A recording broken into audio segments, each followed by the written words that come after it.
The Goat House is back with NFL Power Rankings heading into Week 13 of the 2024 season. We're here every single Tuesday morning ranking every NFL team from 32 to 1 based on how they are currently playing. Next video will be our weekly pick show. Let's get into these rankings. The Raiders remain at 32. They started the game off pretty decent against the Broncos, but they let it slip away. No reason to move them up as they're on a big-time losing streak. Jags off the bye, remaining at 31. Those two teams definitely belong at the bottom. 30, the Giants, they belong down there as well after getting their ass kicked to the Tampa Bay Buccaneers. All three of those teams are in a battle for who's not going to finish 32 at the end of the season. The Panthers played the Chiefs pretty tough, couldn't find a way to win. Other teams around this range actually won, so really no room to move the Panthers up. 28, the Bears. We'll show the next three teams because they're all in the same boat.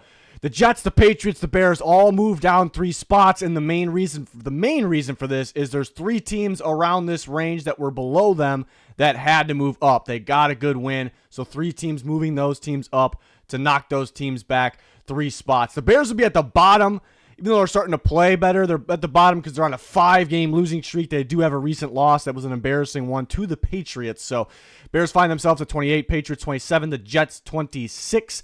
There's one of those teams that had to move up. The Browns upset the Steelers in a battle in the snow on Thursday Night Football. The Browns aren't good this year, but they have somewhat recent wins against the Ravens and a very recent win against the Pittsburgh Steelers. So they're going to go up 2 spots here as maybe they're playing a little bit better. 24, the Dallas Cowboys get another win. They upset the Washington Commanders. Wild game at the end, but the Cowboys completely outplayed the Commanders. They definitely deserve that win. They're going to go up 2 spots to number 24. The Tennessee Titans are playing a lot better football right now. Even when they lose, they play better football. But this week, they beat the Texans, a good Texans team. They put up 32 points. I don't think that game should even been that close. They completely outplayed them. Will Levis is playing a lot better. The running game looks solid. Calvin Ridley's playing a lot better.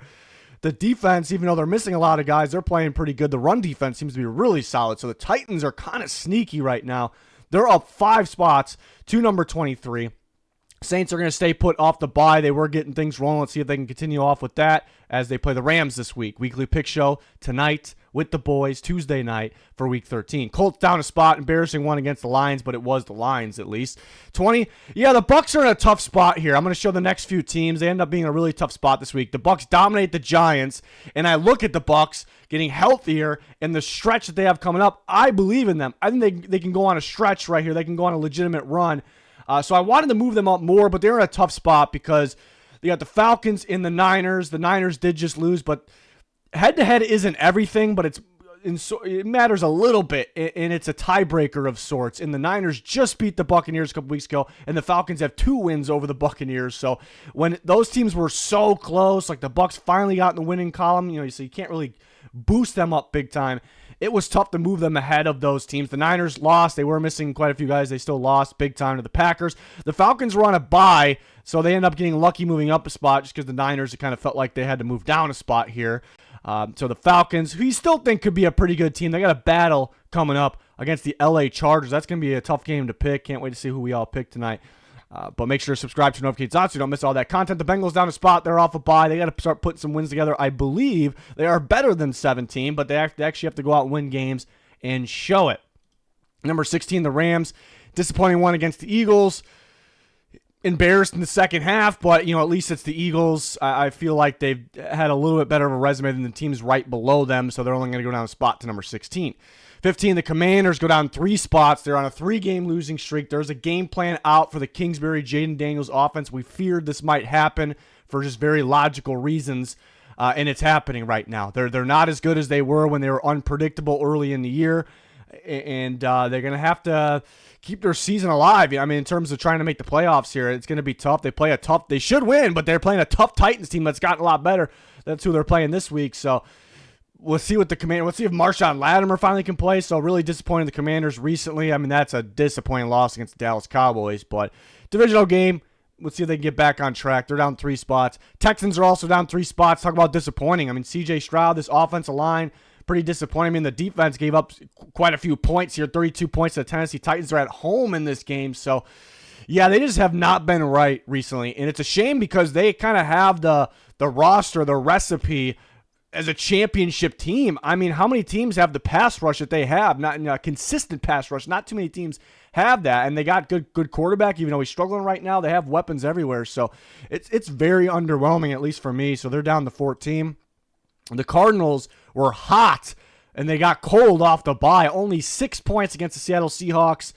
Defense was all right, obviously, but the offense was brutal, to say the least here. And my worry, and you start to even look at the games that they won and the games they've lost, so my worry from those are, it feels like they need, the run game is very good, right? But they need the run game to get going to open up everything else.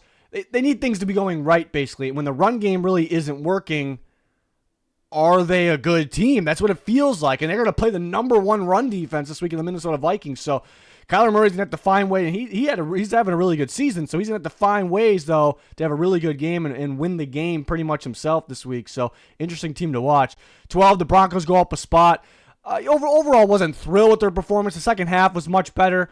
But they do beat the Raiders. Bo Nix, I was thrilled with. Cortland Sutton, I was thrilled with in that game. The red zone defense, they're going to go up a spot to number 12. They've been a solid team this year, obviously. 11, the Seahawks are going to go up by a whopping 6 spots. And I predicted them to be the sneakiest team in football this year, and now they're finally showing it. Offense needs to be a little bit better. Geno needs to be a little bit more consistent, but they can hold the ball. They can move the ball when they absolutely need to. Geno's got to cut down on the red zone interceptions, obviously, the end zone interceptions. But the defense is starting to ball out. It's starting to be a Mike Macdonald defense, and I don't think it's a fluke. I think that is there to stay. So that makes them a little scary as they're starting to heat up. They're all the way up to number 11 after beating the red-hot Cardinals, holding them to 6 points. I was extremely impressed about that. 10, Dolphins up 4 spots. They're balling right now since Tua's come back. I mean, they lost a couple there that were very, very close, but once they got going, they got going. I mean, the Patriots aren't the best team in the world, but to dominate them like that, it's a Patriots have a sneaky defense. The offense has been picking up, but the Dolphins beat them up on both sides of the ball. Dolphins defense was a major, major concern for most this year, not just, Tua being out, the defense too. But it's playing pretty well right now. It seems like they're adjusting. So Dolphins, Seahawks, both teams really adjusting and improving their defenses, and that could be good. I mean, obviously, that's really good at this time of the year, the right time for them to be getting going on that side of the ball. So the Dolphins find themselves in the top 10. I'd imagine if Tua never went down, they'd probably be well inside the top 10, but it's an assumption. 9, the Chargers go down a spot. Almost wanted to move them down more, but they've overall been playing good football. It was not good. It was good up until 10 points against the Ravens, but they couldn't stop the run. And you start to look at what their resume, their schedule. Can they beat good teams? Can they actually stop the run against good teams? And can they stay consistent on both sides of the ball? I think based on the easier schedule, the statistics, mainly defensively, may be a little misleading here. So very disappointed with the Chargers. I know they played a good team, but I was very, very disappointed in them in that game. They're down a spot to number 9. Packers go up a spot, basically a free win against the Niners, missing their top guys, but the Packers go out and execute. And this is the time of the year coming up where I expect them to go. It's late season playoff push stretch. It's playoff weather, especially when in Lambeau. They're always adjust. It feels like Matt LaFleur, saves or adds a little bit towards the end. A very good game planner. So in the beginning of the season, I had that in mind here. I'm hoping for their sake, Jordan Love gets going a little bit more because, yeah, he's been playing a little beat up and he's been injured, obviously, but he's been a little underwhelming. But this is the time of the year where they get going. Thanksgiving night, Dolphins at Packers. Cannot wait to see who we pick, but I cannot wait for that game there. 7, Ravens are going to stay put and impressive win against the Chargers, to say the least. So based on that game alone, I want to move them up, but based on what's going around them, it was difficult to move them up. And it's mainly because the Steelers had a disappointing one against the Browns. The Ravens also had a disappointing one against the Browns. And again, head-to-head is not everything, but it can't just not matter at all. And why I say some people complain about head-to-head not mattering enough, but there's been 12 weeks, there's 32 teams, but since these teams are so close right now, they both dropped one of the Browns. The Steelers just beat the Ravens a week ago. The knock on the Ravens is they kind of rely on Derrick Henry to really get going for the team to get going, even though they have playmakers that are capable of doing it on their own, but it feels like they win when Derrick Henry kind of digs them out of the hole or just really gets going. So that's really the only knock there. But the Steelers do go down a spot. It was just really difficult to have the Ravens jump the Steelers, but I was pretty close to doing it, even though the Steelers just beat the Ravens a week ago. It was very close because the Steelers were pretty disappointing against the Browns, while the Ravens were very impressive against the Chargers. Steelers had a good outing against the Chargers too, so that's why it's a little difficult.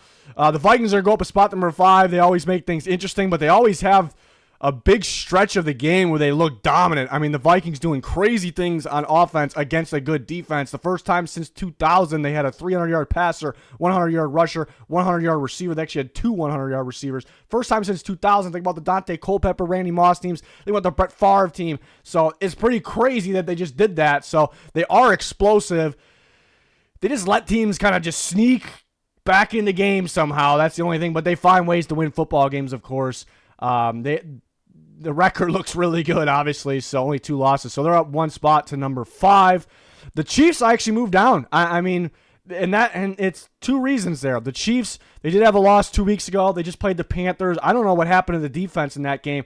The positive was the offense, when they absolutely needed to move the ball and get some points, they did it. That's the positive.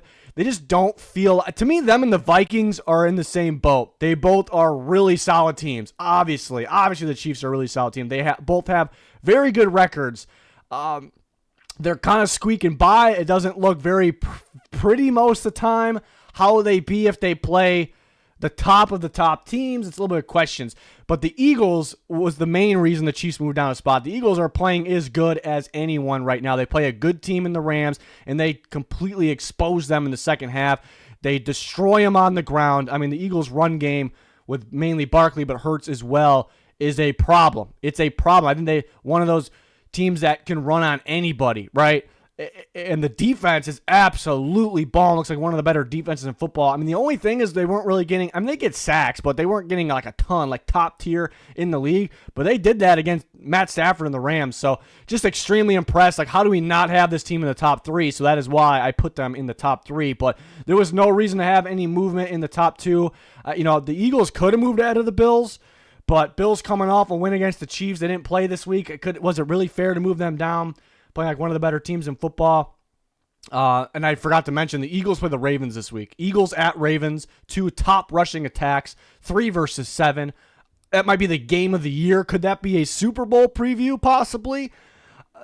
Very possible. That's going to be a game. But how about the Bills playing the Niners? I know the Niners are ranked 19 right now, but all of us in the back of our minds, we know we go, if the Niners get healthier, they're going to get going. McCaffrey hasn't looked right yet. Could he look right? The Bills' only weakness sometimes is that the physical teams on the ground that control the clock. So technically, if the Niners are full go, that is actually a bad matchup for the Buffalo Bills, but they're hot. The Niners are not. It is in Buffalo in prime time. So that's an interesting game. Can't wait to see who you pick in that one. Of course, we are not going to move the Lions down from that 1 spot. They've been in that 1 spot for most of the year, kind of them and the Chiefs bouncing back and forth, but only loss was the Bucs early in the year. They're rolling. They play the Colts. I'm more impressed with the defense in that game, but the offense, Jahmyr Gibbs, they kind of could do what they wanted realistically. Then they could have scored more points if they absolutely needed to. But how about the defense? Without Hutchinson, without Anzalone, I mean, they're getting better and better. They can get pressure. They stop the run as good as anyone right now. And the pass defense obviously is getting better as well. So very much impressed with the Lions. They're just a consistent, tough, good football team. Balanced roster that can win. They can beat you at the run. They can beat you. Like, if the pass game's off, they beat you at the run. If the run game's off, well, I don't think the run game's ever going to be off, but they can beat you at the pass. The defense, they can win with defense now. They're showing. Imagine if they had Hutchinson. It'd be so crazy. But, yeah, the only thing, like, let's see if they stay healthy. There's been a little bit of guys. It seems to be minor injuries besides Hutchinson, obviously, and Anzalone. But some little things popping up here and there. They were healthy last year. Let's see if they can just stay healthy for the course here as we get down the stretch of the season. I remember the Ravens were like that. They were in the Ravens spot from last year, but does it carry through the playoffs? Does another team get hot? It's that type of year that we're watching for. Who is that team? I'm not saying they're going to make a Super Bowl run, but I'm looking like for teams that are doing what the Dolphins and the Seahawks are doing. All of a sudden, the defense is clicking at the right time, and that is scary for those teams. So who else is going to do something like that at the right time here as we push for the playoffs, and we'll see who makes it. But loads of content here at a recent mock draft go up. We have weekly picks and score predictions on the way. Locks video we have to do before Thursday because of the Thanksgiving games all day. I'm pumped. I'm excited for a lot of football this week, college football and the NFL. Follow us on Twitter for constant updates, thoughts, bets, everything. But that is going to do it for this one. Thanks for watching. Goodbye.